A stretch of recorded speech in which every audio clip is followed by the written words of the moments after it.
Hi guys, this is jsno.com and I'm here with an unusual unboxing of the OPPO Find N, the very first foldable phone from OPPO. I know they had a rollable device, but it was more of a prototype, and this one is actually sold in some parts of the world.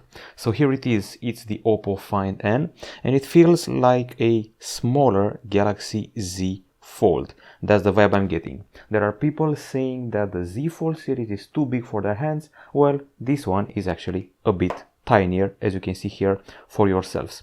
Now we're dealing with a foldable phone, which means it can fold, and the format is pretty similar to the Samsung one.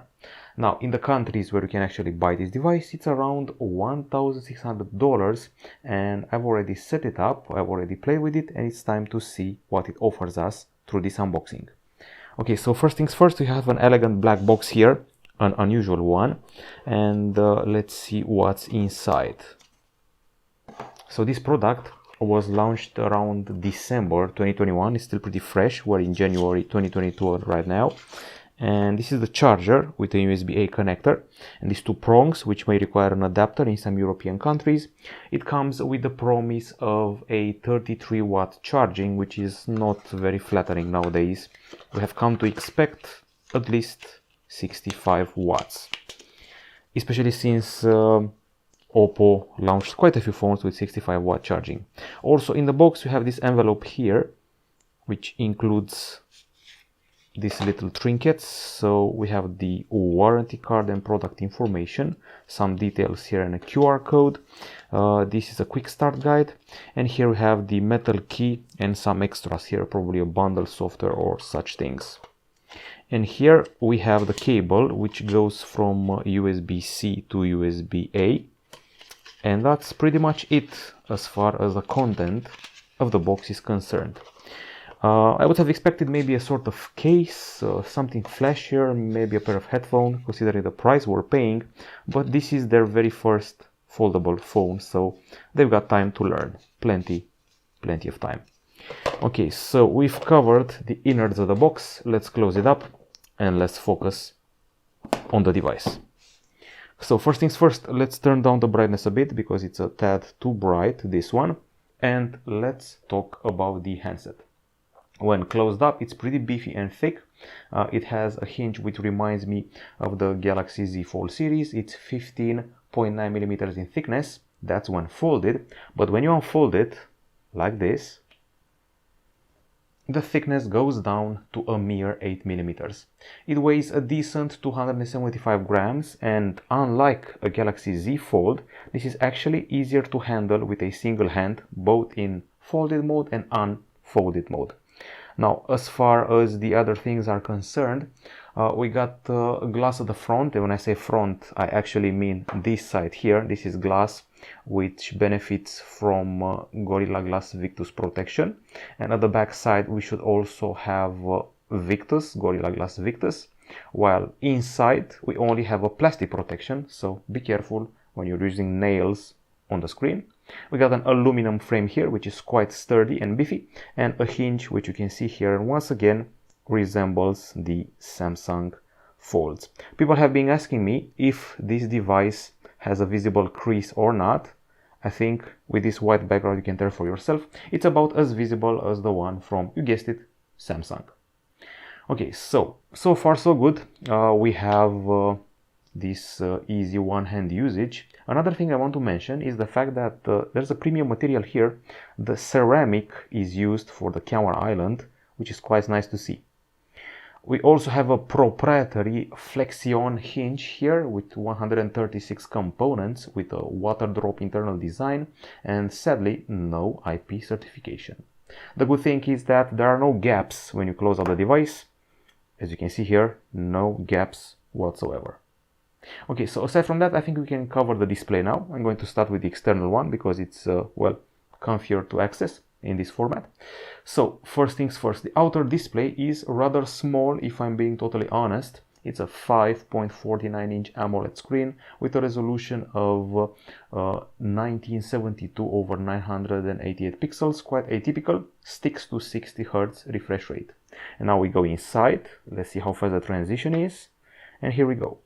This is the bigger screen, 7.1 inches, which is small compared to the 7.6 inches of the Galaxy Z Fold series, and it goes from 1 Hz to 120 Hz refresh rate, and you can probably tell from the lines on the screen that the camera is not aligned with this refresh rate.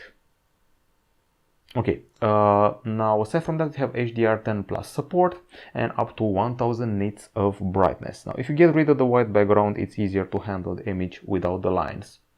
The processor inside, we have come to that. Let's check it out. Okay, so we should have something like CPU-Z for that. It's a Qualcomm Snapdragon 888, we're spoiling the surprise, the 5G version, as you can see right here. And it's accompanied by 8 or 12 gigs of RAM. We have the version with 12 gigs of RAM and also 512 gigabytes of storage, UFS 3.1. Quite impressive if you ask me. No micro SD, of course, and the battery, I would say it's quite okay considering the package we have here. It's a 4500 mAh battery with 33 watt wire charging, and guess what? Wireless charging is also available, as well as reverse charging.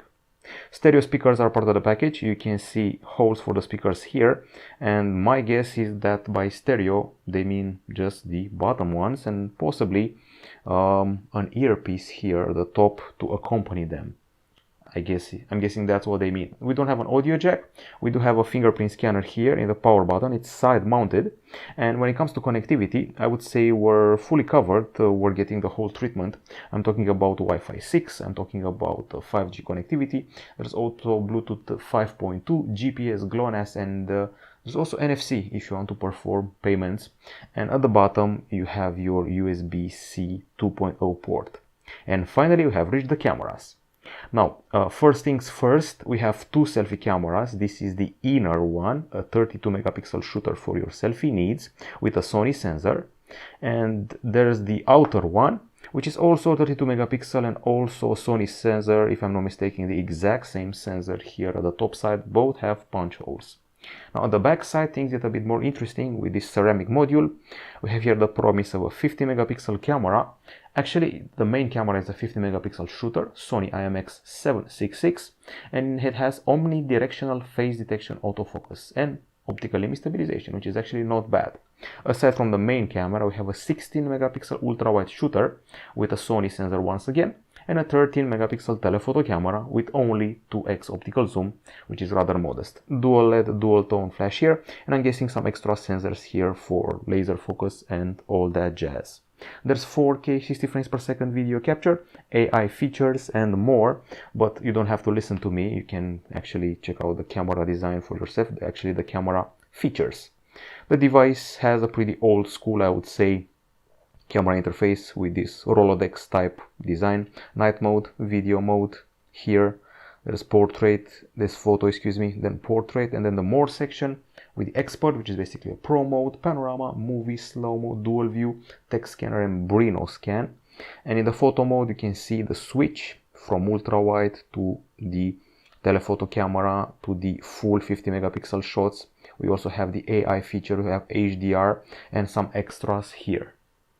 Okay, so now that we're done with the hardware pretty much, I think we can also cover the software. This is an odd version of Android. I mean, it's Android 11, all right. Let's see here. We got ColorOS 12 on top of Android 11, and it's a special customized version. It's supposed to be the version from China. It still has Chinese applications and some Chinese texts, even though it's set up in English, and it has the app market here to download your apps. It didn't have Play Store when I got it, but actually was able to install Play Store, and the Google services actually clicked very well without me having to do any workaround. So if you get your hands on a Play Store, everything should work pretty fine. Okay, so we also have a sort of OPPO Flex mode. So if you're in the camera and you do something like this, half of the experience will be the camera and the other half will be the options, but you can also use the other half as a way to view your photos, for example. So there's that, as far as I know. So as you can see here, there are two versions of accessing these features. Once again, this is the viewfinder and this is the camera selection gallery. and the other one is like this. This is the set of options you're using, and this is the viewfinder. That's only one example of the flex mode, so you can also apply it in the web browser. So let's access gsnunknown.com. By the way, check out the split keyboard for your productivity needs. gsnunknown.com. You can actually trigger a sort of laptop mode. So if I do this, I theoretically should be able to see the keyboard on half of the screen, like I'm doing here. So the top half of the screen includes the content and the bottom the keyboard in this laptop mode. And this flex mode should also apply to a few other applications out there. Maybe the Photos app, who knows? Let's maybe try this photo here. Still discovering it, by the way, and we do have a set of photos taken with this device. Okay, so another thing I want to show you is that we have here the bar, this sidebar, which can trigger applications, which should be floating on the screen. As you can see them here, you can touch and hold to move the app around here, and drag the lower left or right corner to resize. That's nice.